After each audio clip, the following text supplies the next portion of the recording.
तुम्ही संत माय बाप कृपावंत, कायमी पतित कीर्ती वाणून। अवतार तुम्हा धराया कारणे, उद्धराया जन जड जीव। वाढावया सुख भक्ती भाव धर्म, कुळाचार नाम विठोबांचे। तुका म्हणे गुण चंदनाचे अंगी, तैसे तुम्ही जगी संत जन। मित्रांनो, या अभंगाच्या उक्तींप्रमाणे संत हे जगात अवतार का धारण करता, तर जन जड जीव, जे लोक संसारात जड अज्ञानी झाले आहेत त्यांचा उद्धार करण्यासाठी। संत हे भक्ती आणि धर्माचे सुख वाढविण्यासाठी आणि कुळाचार विठ्ठलाचे नाव सर्वांपर्यंत पोहोचविण्यासाठी या पृथ्वी तलावर येत असतात। तुकाराम महाराज म्हणतात की जसे चंदनाचे झाड आपल्या अंगावर पडलेल्या कुऱ्हाडीलाही सुगंध देते, तसेच संत हे पृथ्वी तलावर इतरांचे कल्याणच करतात। नमस्कार मित्रांनो, ओळख आपल्या महाराष्ट्राची या यूट्यूब चॅनलवर तुम्हा सर्वांचे मनपूर्वक स्वागत। मित्रांनो, या चॅनलवर आपण महाराष्ट्रातील संत परंपरा, महाराष्ट्राचा इतिहास, महाराष्ट्रातील नेते, क्रांतिकारी या सर्वांची संपूर्ण माहिती देत असतो। यातीलच महाराष्ट्राची संत परंपरा या सिरीजमध्ये आज आपण रत्नागिरी जिल्ह्यातील नाणीज धाम येथील जगद्गुरू रामानंदाचार्य नरेंद्राचार्य यांच्याबद्दल माहिती घेणार आहोत। आजच्या या विशेष भागात आपण उलगडणार आहोत भक्ती, शक्ती आणि समाजसेवेचे मूर्तिमंत रूप जगद्गुरू रामानंदाचार्य श्री स्वामी नरेंद्राचार्यजी यांचा थक्क करणारा जीवन प्रवास। हा व्हिडिओ शेवटपर्यंत नक्की पहा, कारण यातून तुम्हाला जगण्याची एक नवी दिशा मिळेल। मित्रांनो, कधी विचार केलाय का, एक सामान्य माणूस लाखो लोकांच्या जीवनातील अंधार कसा दूर करू शकतो? जेव्हा चहूबाजूने निराशा असते तेव्हा आशेचा एक किरण कुठून तरी येतो आणि पाहता पाहता त्या किरणाचं एका महासागरात रूपांतर होतं। आज आपण अशाच एका अलौकिक प्रवासाबद्दल बोलणार आहोत। एक असा प्रवास जो कोकणातल्या एका छोट्याशा गावातून सुरू झाला आणि थेट जगद्गुरू या सर्वोच्च पीठापर्यंत जाऊन पोहोचला। महाराष्ट्र ही संतांची भूमी, या मातीने अनेक महात्मे दिले, ज्यांनी समाजाला दिशा दाखवली। याच परंपरेतील एक धगधगते आणि तेजोमय नाव म्हणजे जगद्गुरू रामानंदाचार्य श्री नरेंद्राचार्यजी। आज आपण पाहतो की त्यांच्या एका दर्शनासाठी हजारो लोक तासनतास उभे असतात। त्यांच्या एका शब्दावर लाखो लोक आपले प्राण ओवाळून टाकायला तयार असतात। पण हा आदर, हे प्रेम त्यांना एका रात्रीत मिळालं का? नाही। कोणत्याही महान कार्याची सुरुवात ही संघर्षातूनच होते। स्वामीजींचा प्रवासही याला अपवाद नव्हता। आज जे नाणीज धाम आपण पाहतो, जे लाखो भाविकांचे श्रद्धास्थान बनले आहे, तिथे एकेकाळी फक्त एक माळरान होतं। मग या माळरानावर भक्तीचा नंदनवन कसा फुलला? एका सामान्य बालकापासून ते जगद्गुरू पदापर्यंतचा हा प्रवास कसा होता? काय होते त्यांचे विचार, ज्यामुळे व्यसनाच्या आजारी गेलेली लाखो तरुण मुले आज सन्मार्गाला लागली आहेत? या सगळ्या प्रश्नांची उत्तरे आज आपण या व्हिडिओत शोधणार आहोत। चला तर मग सुरू करूया हा अलौकिक प्रवास। कोकण, निसर्गाचं वरदान लाभलेला प्रदेश। पण याच कोकणातील रत्नागिरी जिल्ह्यात एक छोटंसं गाव आहे, नाणीज। याच नाणीज गावात एका सामान्य कुटुंबात 21 ऑक्टोबर 1966 रोजी स्वामीजींचा जन्म झाला। त्यांचे मूळ नाव नरेंद्र। नरेंद्राचार्यजी यांच्या आईचे नाव सुभद्रा आणि वडिलांचे नाव बाबूराव गोविंदराव सुर्वे असे होते। सुर्वे कुटुंब हे सूर्यवंशी असून ते वशिष्ठ गोत्राशी संबंधित आहे। जगद्गुरू श्रींच्या आई श्री दत्तात्रय महाराज यांच्या निस्सीम भक्त होत्या आणि त्यातूनच नरेंद्राचार्यजी यांची दत्तगुरूंबद्दल भक्ती वाढली। लहानपणापासूनच स्वामी इतर मुलांसारखे नव्हते। जिथे इतर मुले खेळण्यात मग्न असायची, तिथे स्वामीजी तासनतास एकांतात बसायचे आणि श्री गुरुदत्त यांच्या भक्तीत तल्लीन असायचे। त्यांच्या डोळ्यात एक वेगळीच चमक होती, एक असा तेज जो त्यांच्या भविष्यातील महान कार्याची साक्ष देत होता। 5वी मध्ये असताना त्यांनी नाणीज येथे सार्वजनिक दत्त जयंती सुरू केली, जी अजूनही तिथे थाटामाटात साजरी केली जाते। मार्च 1983 मध्ये त्यांनी मॅट्रिक म्हणजे SSC परीक्षा उत्तीर्ण करून 1985 मध्ये ग्रामसेवक म्हणून सरकारी नोकरीची सुरुवात केली। परंतु नोकरी करतानाही त्यांच्या ध्यानीमणी सदैव गुरुदेव दत्त असायचे। याच भक्तीतून त्यांनी शेगावचे संत गजानन महाराज यांना आपले आराध्य दैवत म्हणून स्वीकारले आणि त्यांची भक्ती करण्यात ते तल्लीन होऊ लागले। कामावरील त्यांचे लक्ष कमी होत असल्याचे पाहून त्यांच्या आदरणीय मातापित्यांनी 15 ऑक्टोबर 1985 रोजी त्यांच्या विवाहाचे आयोजन केले। त्यांनी श्री शांताराम बाबू रसाळ यांची कन्या श्रीमती शोभना, ज्यांचे नाव पुढे सुप्रिया असे झाले, यांच्याशी विवाह केला. आता ते संसारी जीवनात रममाण होतील अशी त्यांच्या मातापित्यांना आशा वाटली आणि त्यांना दिलासा मिळाला. तथापि त्यांना याची जाणीव नव्हती की जेव्हा श्री नरेंद्राचार्यांना पुत्रप्राप्ती होईल तेव्हा त्यांना ऐहिक बंधनांच्या ऋणातून मुक्त होऊन त्यागाच्या मार्गाकडे वळण्याचा पवित्र आदेश प्राप्त होईल. सोमवार 24 ऑक्टोबर 1988 रोजी कनिफनाथ नावाच्या पुत्राचा जन्म झाला. नरेंद्राचार्यांनी आता संसारिक जबाबदाऱ्या स्वीकारल्या आहेत असे मानून त्यांच्या कुटुंबियांना मोठा आनंद झाला. परंतु खुद्द नरेंद्राचार्यांना मात्र अंतर्मनातून आनंद झाला, कारण या घटनेत त्यांना ऐहिक बंधनातून मुक्तीचा मार्ग आणि आपल्या आध्यात्मिक, पारलौकिक आणि आंतरिक प्रवासाचा शुभ आरंभ दिसून आला. असे म्हणतात की त्यांना शेगावचे गजानन महाराजांनी गुरूंचे महत्त्व पटवून सांगितले आणि जीवनात माणसाने गुरु केलेच पाहिजे असे निक्षून सांगितले. यातूनच त्यांनी 30 जानेवारी 1991 रोजी कोल्हापूरचे नाथ संप्रदायिक काडसिद्धेश्वर महाराज यांची दीक्षा घेतली आणि त्यांना आपले गुरु म्हणून स्वीकारले. काडसिद्धेश्वर महाराज हे इंचगिरी संप्रदायातील गुरु परंपरेतील होते. ही गुरु परंपरा दत्तात्रयापासून चालत आलेली आहे. यातील गुरु लिंगजंगम महाराज, रघुनाथ प्रिय महाराज, भाऊसाहेब महाराज, सिद्धरामेश्वर महाराज असे काही गुरु झालेले आहेत. काडसिद्धेश्वर महाराज हे कोल्हापूर येथील कान्हेरी मठाचे 26वे आचार्य आहेत, ज्यांची कृपार्शीवादाने स्वामीजींनी आपले आध्यात्मिक कार्य पुढे चालू ठेवले. सद्गुरु कृपेने त्यांना लवकरच आत्मबोध झाला आणि यातूनच त्यांचे मन वैराग्याकडे वळू लागले होते. त्यांनी आई वडील, बायको, मुलगा तसेच संपूर्ण संसाराचा त्याग करण्याचा निश्चय केला आणि हे त्यांच्या परिवाराच्या निदर्शनास आले. त्यांच्या पत्नी आणि आईवडिलांनी त्यांना सद्गुरू काडसिद्धेश्वर महाराज यांच्या मठात घेऊन गेले आणि त्यांच्या चरणी त्यांनी विनंती केली की नरेंद्राचार्यजींनी वैराग्य न स्वीकारता संसारामध्येच राहून भक्ती आणि धर्माचे कार्य करावे. यावेळेला कनिफनाथ म्हणजे नरेंद्राचार्यजींचे पुत्र हे खूप लहान होते आणि यातूनच काडसिद्धेश्वर महाराजांनी त्यांना आज्ञा केली की भक्ती आणि धर्माचे कार्य त्यांनी संसारामध्येच राहून करावे. गुरु आज्ञा म्हणून नरेंद्राचार्यांनी वैराग्याचा विचार मनातून काढून टाकला आणि ते संसारात राहूनच भक्ती करू लागले. 13 फेब्रुवारी 1992 रोजी ते जेव्हा गुरुसेवेत होते तेव्हा त्यांना गुरूंनी नोकरीचा त्याग करण्यास सांगितले आणि लगेचच दुसऱ्या दिवशी म्हणजे 14 फेब्रुवारी 1992 रोजी त्यांनी आपल्या ग्रामसेवक पदाचा राजीनामा दिला. बघा मित्रांनो, गुरुवाक्य मंत्र मुलाम या उक्तीप्रमाणे स्वामीजींनी लगेचच गुरु आज्ञेचे पालन केले आणि आपल्या सरकारी नोकरीचा राजीनामा दिला. एवढे मोठे पाऊल आपण उचलू शकू का?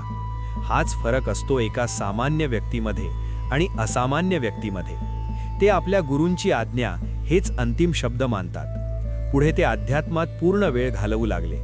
यातूनच त्यांनी 24 फेब्रुवारी 1992 रोजी स्वस्वरूप संप्रदायाची स्थापना केली आणि सर्व मानवतेला संदेश दिला, तुम्ही जगा, दुसऱ्याला जगवा. नरेंद्राचार्यजी हे बहुआयामी नेतृत्व करणारे होते आणि यातूनच त्यांनी धर्म, समाजसेवा, विज्ञान आणि अध्यात्म या चारींचा संगम करून अखंड कार्य सुरू केले. त्यांच्या मते अध्यात्म हे फक्त श्रवण करण्याचे शास्त्र नसून ते जीवनात अंमलात आणण्याचे शास्त्र आहे. आपल्या या आचरणाने आज ते संपूर्ण भारतातील लाखो अनुयायांचे जीवन उज्ज्वल करत आहेत. 2003च्या नाशिक कुंभमेळ्यात अनेक संतांनी नरेंद्रजींच्या कार्याचे बारकाईने निरीक्षण केले. त्यांच्या आध्यात्मिक आणि सामाजिक योगदानाने प्रभावित होऊन अखिल भारतीय षटदर्शन आखाडा परिषदेचे तत्कालीन अध्यक्ष महंत ज्ञानदास महाराज अत्यंत प्रभावित झाले आणि त्यांनी नरेंद्राचार्यजी यांना साधू परंपरेत आमंत्रित केले. 11 एप्रिल 2004 रोजी उज्जैन कुंभमेळ्यात नरेंद्राचार्यजी यांना निर्वाणी आखाड्याचे शिष्य म्हणून औपचारिकपणे स्वीकारण्यात आले आणि त्यांना महंत नरेंद्रदास हे नाव देण्यात आले. दक्षिण भारतात वैष्णवांचे कोणतेही स्वतंत्र धार्मिक केंद्र नव्हते. नरेंद्राचार्यजी यांचे असाधारण सामर्थ्य, नेतृत्व आणि प्रभाव लक्षात घेऊन वैष्णव आखाड्यांनी त्यांना जगद्गुरू रामानंदाचार्य म्हणून स्थापित करण्याचा प्रस्ताव ठेवला. दक्षिण भारतात वैष्णव धर्माचा संदेश आणि प्रभू श्री रामांचे नाव अधिक व्यापकपणे पसरवण्यासाठी हा बहुमान त्यांना मिळणार होता. अखिल भारतीय षटदर्शन आखाडा परिषदेने वैष्णव परंपरेतील पहिले जगद्गुरू रामानंदाचार्यांचे उत्तराधिकारी म्हणून नरेंद्राचार्यजी यांची नियुक्ती करण्याचा निर्णय घेतला. 21 ऑक्टोबर 2005 रोजी भगवान श्री रामांच्या चरणस्पर्शाने पवित्र झालेल्या अयोध्या शहरात एका भव्य सोहळ्यात नरेंद्राचार्यजी यांचा जगद्गुरू रामानंदाचार्य म्हणून अभिषेक करण्यात आला. नरेंद्राचार्यजी जगद्गुरू झाल्यानंतर नाणीज गावचे आता नाणीज धाम झाले होते. यानंतर त्यांनी आपले समाजकार्य अजून जास्त गतीने चालू केली. लोकांचे दुःख दूर करणे हीच माझी ईश्वरी सेवा आहे, हा त्यांचा दृढ निश्चय होता. पाहता पाहता नाणीजमध्ये लोकांची रांग वाढू लागली. या छोट्याशा गावाचे रूपांतर एका भव्य तीर्थक्षेत्रात झाले. संप्रदायाची स्थापना झाली आणि लाखो लोक या संप्रदायाशी जोडले गेले. हे केवळ एका मठाचे किंवा मंदिराचे बांधकाम नव्हते, तर हा एका नव्या विचारांचा पाया होता. आता आपण त्यांच्या काही समाजकार्यांची माहिती घेऊया. बऱ्याचदा आपल्याला वाटतं की साधू संत म्हणजे फक्त मंदिरात बसून पूजा अर्चा करणारे, पण स्वामीजींनी ही व्याख्याच बदलून टाकली. त्यांनी ओळखले की समाजातील खरा राक्षस कोणता आहे, तो म्हणजे व्यसन आणि अंधश्रद्धा. मित्रांनो, आज अनेक घरे दारू आणि इतर व्यसनांच्या आजारी गेल्यामुळे उद्ध्वस्त होत आहेत. स्वामीजींनी या व्यसनाविरुद्ध युद्ध पुकारले. त्यांच्या एका हाकेवर लाखो तरुणांनी दारू, गुटखा आणि तंबाखू कायमचा सोडला. विचार करा, जे काम सरकारला करोडो रुपये खर्च करूनही जमत नाही, ते काम स्वामीजींच्या एका संकल्पाने करून दाखवले. स्वामीजींचे सुरुवातीला संपूर्ण महाराष्ट्रभर प्रवचन आणि दर्शनाचे कार्यक्रम होत असत. या कार्यक्रमांमधून ते गोरगरीब शेतकऱ्यांना फवारणीचे पंप वाटप करतात, गोरगरीब महिलांना सक्षम बनवण्यासाठी शिलाई मशीनचे वाटप करतात, गरीब विद्यार्थ्यांना सायकलीचे वाटप करतात. तसेच पूरग्रस्त भागामध्ये संस्थानाचे गुरुसेवक आपल्या श्रमदानातून तेथील पीडितांना मदत करतात. अशी अनेक समाजकार्य त्यांच्या या संस्थानाच्या माध्यमातून चालू आहेत. त्यांचे सर्वात महत्त्वाचे समाजकार्य म्हणजे त्यांची रुग्णवाहिका सेवा, ॲम्ब्युलन्स सर्व्हिस. अपघात झालाय, रक्ताच्या थारोळ्यात माणूस पडलाय, अशा वेळी देवासारखी धावून येते ती स्वामीजींच्या संप्रदायाची रुग्णवाहिका. आज महाराष्ट्राच्या कानाकोपऱ्यात महामार्गांवर त्यांच्या संस्थानाच्या 53 मोफत रुग्णवाहिका हजारो लोकांचे प्राण वाचवत आहेत. महाराष्ट्रामध्ये thalassaemia, sickle cell, kidney failure, blood cancer अशा रुग्णांना खूप रक्ताची गरज पडते आणि त्यांना विनामूल्य रक्त उपलब्ध व्हावे म्हणून दरवर्षी जानेवारी महिन्यामध्ये ते भव्य रक्तदान शिबिर आयोजित करतात आणि यातून महाराष्ट्र राज्य सरकार यांना किमान 1 लाख रक्त बाटल्या उपलब्ध करून दिल्या जातात. रक्तदानासोबतच त्यांची ब्लड इन नीड ही एक योजना समाजासाठी खूप उपयोगी ठरत आहे. यातून ते संपूर्ण भारतामध्ये जिथे कुठेही कोणा रुग्णाला रक्ताची गरज असल्यास तिथे तात्काळ रक्तदाते पोहोचवण्याचे काम होते. त्यांच्या संप्रदायाने आता नवीनच समाजकार्य हाती घेतले आहे आणि अशा प्रकारच्या कार्याचा आजपर्यंत कोणी स्वप्नातही विचार केला नसेल. ते कार्य म्हणजे अवयवदान आणि देहदान. स्वामीजींचे असे विचार आहेत की माणूस मेल्यानंतर त्याचे शरीर जाळून टाकण्यापेक्षा ते आपल्या समाजात बरेच विद्यार्थी हे डॉक्टर होण्यासाठी चांगले शिक्षण घेत आहेत. अशा या विद्यार्थ्यांना मानव शरीराची चांगली ओळख पटावी यासाठी हे देह सरकारी मेडिकल कॉलेजला द्यावेत, जेणेकरून हे मेडिकल कॉलेजचे विद्यार्थी भविष्यात चांगले डॉक्टर्स बनतील आणि त्यांच्या हातूनही चांगले समाजकार्य घडेल. आत्तापर्यंत स्वामीजींच्या संप्रदायाने जवळपास 200 देह विविध सरकारी मेडिकल कॉलेजमध्ये दान केले आहेत. तसेच 150च्या जवळपास अवयव दानही केले आहेत. त्यांच्या या क्रांतिकारी आणि अलौकिक कार्यासाठी महाराष्ट्र राज्य सरकारने त्यांचे वेळोवेळी आभारही प्रकट केले आहेत. यासोबतच गोरगरिबांसाठी त्यांनी नाणीजधाम येथे पहिली इंग्लिश मीडियम स्कूल चालू केले आहे. यात 1ली ते 12वी पर्यंतचे सर्व शिक्षण मोफत भेटते. तसेच आतेही शिक्षण संस्था ग्रॅज्युएशनपर्यंतचे शिक्षण लवकरच चालू करणार आहेत. स्वामीजींनी डिप्लोमा इन पौरोहित्य चालू केला आहे. यातून ते संपूर्ण जातीच्या मुलांना मोफत आपल्या हिंदू ग्रंथसंपदेचे शिक्षण देतात, जेणेकरून ही मुले उत्तम प्रकारे पूजा करणे, धार्मिक विधी सोहळे करू शकतील. ते इथेच नाही थांबले. त्यांनी मुलींसाठी ही वेगळी अशी शिक्षण संस्था उभी केली, जेणेकरून आपल्या देशात महिला पुरोहितही तयार होतील.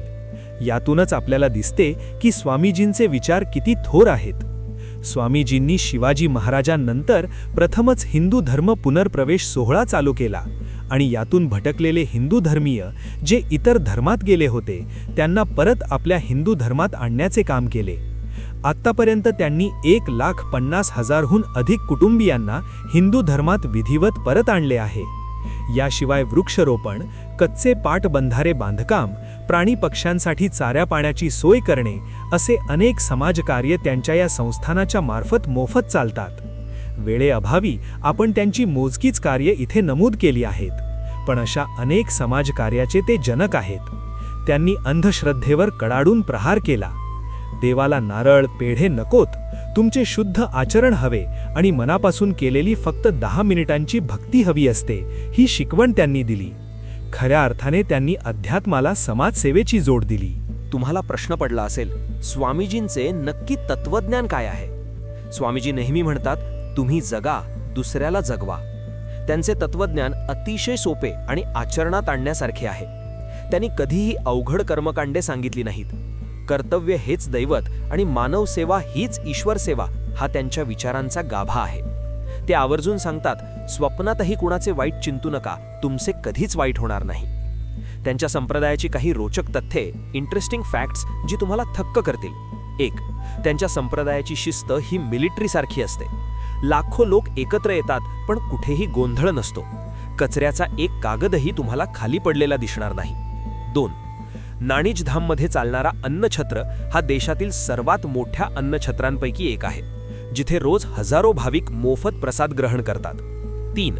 स्वामीजींनी केवळ हिंदू धर्मातील लोकांनाच नाही, तर इतर धर्मातील लोकांनाही व्यसनमुक्तीचा आणि शांततेचा मार्ग दाखवला आहे. त्यांची प्रवचने ऐकताना असा भास होतो की साक्षात सरस्वती त्यांच्या जिभेवर विराजमान आहे. शब्दांवरची त्यांची पकड आणि समाजाच्या वास्तवाचे त्यांचे ज्ञान ऐकणाऱ्याला मंत्रमुग्ध करून टाकते. आजच्या या धावपळीच्या, तणावपूर्ण आणि स्वार्थी जगात आपण सगळेच कुठेतरी शांती शोधत आहोत. आजच्या तरुणाईला योग्य मार्गाची नितांत गरज आहे. सोशल मीडिया आणि खोट्या दिखाव्याच्या या युगात स्वामीजींचे विचार आपल्याला सत्याची जाणीव करून देतात. ते आपल्याला शिकवतात की यश मिळवणे महत्त्वाचे आहेच, पण त्याहीपेक्षा महत्त्वाचे आहे एक चांगला माणूस बनणे. आज स्वामीजी केवळ एक व्यक्ती नाहीत, ते एक विचार आहेत, एक क्रांती आहेत. अंधकारात चाचपणाऱ्या समाजासाठी ते एक दीपस्तंभ आहेत. त्यांच्या कार्याच्या कक्षा आज भारताबाहेरही पोचल्या आहेत. जगभरातील लोक त्यांच्या मार्गदर्शनाखाली आपले जीवन उन्नत करत आहेत. जेव्हा आपण त्यांचा हा संपूर्ण जीवन प्रवास पाहतो, तेव्हा एक गोष्ट नक्की लक्षात येते. जर माणसाची नियत साफ असेल, ईश्वरावर अढळ विश्वास असेल आणि समाजासाठी काहीतरी करण्याची तीव्र तळमळ असेल, तर एक सामान्य माणूसही जगद्गुरू होऊ शकतो. मित्रांनो, जगद्गुरू रामानंदाचार्य श्री स्वामी नरेंद्राचार्यजी यांचा हा प्रवास केवळ ऐकण्यापुरता मर्यादित नाही. हा प्रवास आहे आपल्या सर्वांसाठी एका प्रेरणेचा. तुम्ही त्यांच्या संप्रदायाचे असाल किंवा नसाल, पण त्यांच्या समाजकार्याला आणि त्यांच्या विचारांना सलाम केल्याशिवाय तुम्ही राहू शकत नाही. तुम्हाला हा व्हिडिओ कसा वाटला? स्वामीजींच्या विचारांचा कोणता पैलू तुम्हाला सर्वात जास्त आवडला हे मला खाली कॉमेंट करून नक्की सांगा. जर तुम्हाला हा व्हिडिओ आवडला असेल तर याला लाईक करायला विसरू नका. स्वामीजींचे हे विचार जास्तीत जास्त लोकांपर्यंत पोहोचवण्यासाठी हा व्हिडिओ तुमच्या सर्व मित्रांना आणि व्हॉट्सअप ग्रुप्सवर शेअर नक्की करा. आणि हो, अशाच ऐतिहासिक, प्रेरणादायी आणि महाराष्ट्राच्या मातीतील खऱ्या रत्नांची माहिती मिळवण्यासाठी आपल्या चॅनलला आत्ताच सबस्क्राईब करा आणि शेजारची बेल आयकॉन दाबायला विसरू नका. पुन्हा भेटूया अशाच एका नवीन आणि रंजक विषयासह. तोपर्यंत पाहत रहा आणि शिकत रहा. धन्यवाद. जय सियाराम, जय हिंद, जय भारत, जय महाराष्ट्र.